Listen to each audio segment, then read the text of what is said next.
আসসালামু আলাইকুম, আশা করি সবাই ভালো আছেন। সবাইকে স্বাগতম আমরা ভিডিওতে।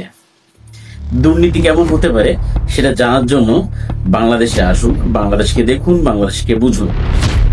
তার উৎকৃষ্ট প্রমাণ হচ্ছে যে মডেল মসজিদে মডেল দুর্নীতি। এই সম্পর্কে আমি আপনাদেরকে বিস্তারিতভাবে এই ভিডিওতে জানাব। মসজিদে কি দুর্নীতি হতে পারে? মসজিদ নির্মাণে কি দুর্নীতি হতে পারে? এটা কি কোনো মুসলমানের কোনো সাধারণ কাজ ভাবা যায়? কিন্তু বাংলাদেশে এমন একটি ঘটনা ঘটেছে। মডেল মসজিদের নামে 560টি যে মসজিদ নির্মাণের প্রকল্প নেওয়া হয়েছিল 2014 সালে, সেটার বিস্তর যে দুর্নীতি হয়েছে, সে দুর্নীতিকে বলা যায় পৃথিবীর সমস্ত দুর্নীতি হার মানিয়েছে। কিভাবে সেটা বিস্তারিত আমি জানবো। তার আগে বলে রাখি, অবশ্যই আমার চ্যানেলটা সাবস্ক্রাইব করবেন যারা ইউটিউবে দেখছেন, এবং যারা ফেসবুকে দেখছেন তারা অবশ্যই ফলো দিয়ে আমার সাথে থাকবেন। আসুন আমরা বিস্তারিত জানার চেষ্টা করি আসলে দুর্নীতিটা কি হয়েছে।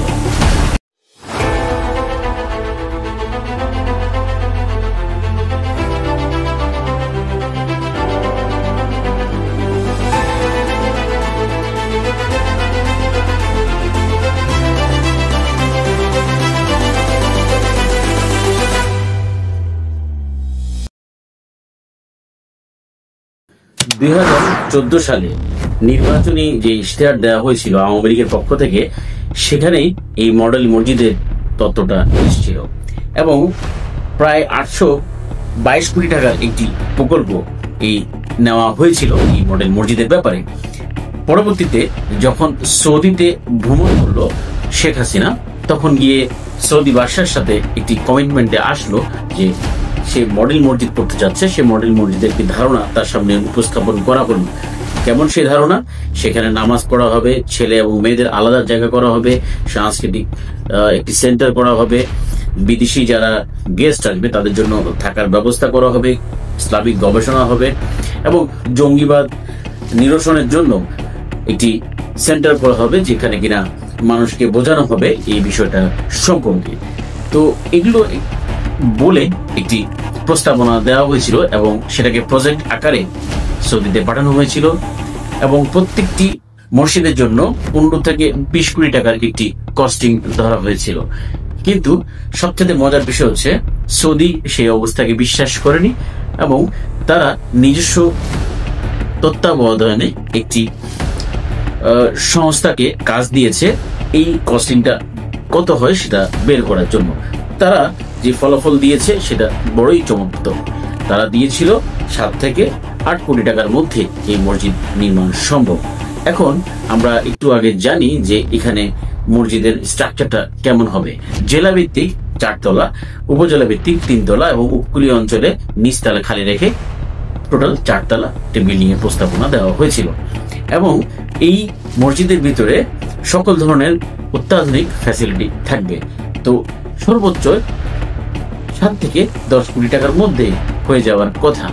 কিন্তু এখানে যে পুকুর চুরিটা হয়েছে, জমি কেনাতেই প্রায় 50% টাকা তারা দুর্নীতি করে ফেলেছে এবং যখন সৌদি সরকার জানতে পারলো, তারা পুরোপুরি বিষয়টাকে রিফিউজ করলো এবং বক্তব্য দিয়েছে তাদের পক্ষ থেকে। কারণ এই নিউজটি ছড়িয়ে পড়েছিল যে সৌদি ইনভেস্ট করছে মসজিদ নির্মাণে। সেখান থেকে স্পষ্ট জানিয়ে দিয়েছে লিখিত কোনো এগ্রিমেন্ট বাংলাদেশের সাথে হয়নি। সেই বিষয়টাই উল্লেখিত আছে বিভিন্ন নিউজ পেপারে, আপনারা দেখতে পাচ্ছেন স্ক্রিনে। এখন আমরা বোঝার চেষ্টা করি। দেখুন, এই যে নির্বাচন তাকে ব্যবহার করে এই মসজিদের বিষয়টা নিয়ে এসে মানুষের একটা সিম্পিটি পাওয়ার চেষ্টা করেছিল। কারণ তৎকালীন সময় আওয়ামী লীগ বারবারই এমন একটি ইসলাম ধর্মের বিরুদ্ধে কাজ করছে একটি বিষয়ে চাওর হয়েছিল এবং সেটাকে বলা যায় যে ধামাচাপা দেওয়ার জন্য এই মসজিদ প্রকল্পটা নিয়েছিল এবং মসজিদ প্রকল্পটা নেওয়ার মাধ্যমে চালিয়ে দেওয়ার চেষ্টা করেছিল যেটা আমরা সরকার করছি। কিন্তু তারা আবার সেই ভিক্ষাবৃত্তি করতে গেল সৌদি আরবে। যখন দুর্নীতি ধরা পড়লো, সেই ভিক্ষাটা তারা পেল না। সঙ্গে সঙ্গে শেখ হাসিনা বাজেট পাশ করে দিল 15 সালে যে আমরা 9,500 কোটি টাকা দিয়ে 560টি মসজিদ নির্মাণ করব এবং এই নির্মাণের মাধ্যমে জনগণের একটি সিম্পিটি পাওয়ার চেষ্টা করলো। এটা হচ্ছে মূলত পুরো মডেল মসজিদের পূর্বের ঘটনা, দুর্নীতি হওয়ার পূর্বের ঘটনা। এখন আমরা জানার চেষ্টা করব যে পরবর্তীতে কি ঘটনা ঘটেছে, কি কি দুর্নীতি হয়েছে। আসুন আমরা জানার চেষ্টা করি। এই পর্যন্ত মডেল মসজিদ 300টি সম্পূর্ণ হয়েছে, 50টি এখনো উদ্বোধনের অপেক্ষা রয়েছে, 180টি এখনো কনস্ট্রাকশনের অবস্থায় রয়েছে, আর 40টি বর্তমান সরকার এসে বন্ধ করে দিয়েছে।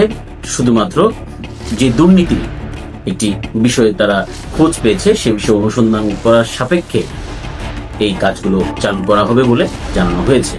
এখন আমরা দুর্নীতির যে বিষয়টা নিয়ে কথা বলবো সেটা হচ্ছে চাঁদপুরে থেকে, সদর থেকে প্রায় 13 কিলোমিটার দূরে একটি মডেল মসজিদ নির্মাণ করা হয়েছে, যেখানে কিনা কোনো প্রকার মানুষজন নেই, জনমানবহীন একটি জায়গায়। ঠিক তার বিপরীত আরেকটা ঘটনা ঘটেছে ফরিদগঞ্জে, একটি সেন্ট্রাল মসজিদের সাথে আর এই মসজিদটি নির্মাণ করা হয়েছে, এবং সেটা জানা যায় যে আওয়ামী লীগের একজন নেতার সেই জায়গা ছিল।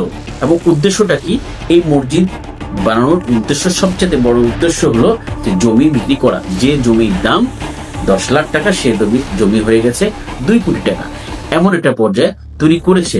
এবং মসজিদ নির্মাণটা শুধুমাত্র উদ্দেশ্য ছিল যে বিশাল অঙ্কের টাকা তারা আত্মসাৎ করবে। কিভাবে? এই যে 9,500 কোটি টাকা নির্মাণ ব্যয় খরচ করবে বলে বলা হয়েছে, সেখান থেকে প্রায় 4,000 কোটি টাকায় লোপাট হয়েছে।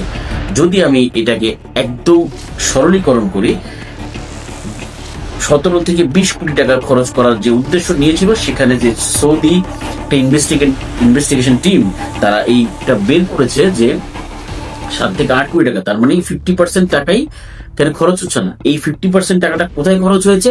এই জমি অতি মূল্যায়ন করে বিক্রি করার মাধ্যমে। এবং প্রত্যেকটা জায়গা নির্ধারণ করেছে সেই স্থানীয় আওয়ামী লীগ নেতাকর্মীরা। ইসলামিক ফাউন্ডেশন একদম পরিষ্কার হয়ে বলেছে যে তারা এই সম্পর্কে কোনো স্টেপই নেয়নি, যদিও টাকাটা তাদের মাধ্যমে এসছে, কিন্তু সিদ্ধান্ত একটি মসজিদ কোথায় হবে, জায়গাটা কোথায় নির্ধারিত হবে, পুরোটাই ছিল স্থানীয় আওয়ামী লীগ নেতাদের উপরে ভিত্তি করে। এবং সেটাই পরিষ্কার যে 4,000 কোটি টাকা, যেটা কিনা 9,500 কোটি টাকার একটি প্রকল্পে 4,000 কোটি টাকা লোপাট হয়েছে, এবং এই 4,000 কোটি টাকা শুধুমাত্র জমি কেনা সংক্রান্তই চলে গেছে।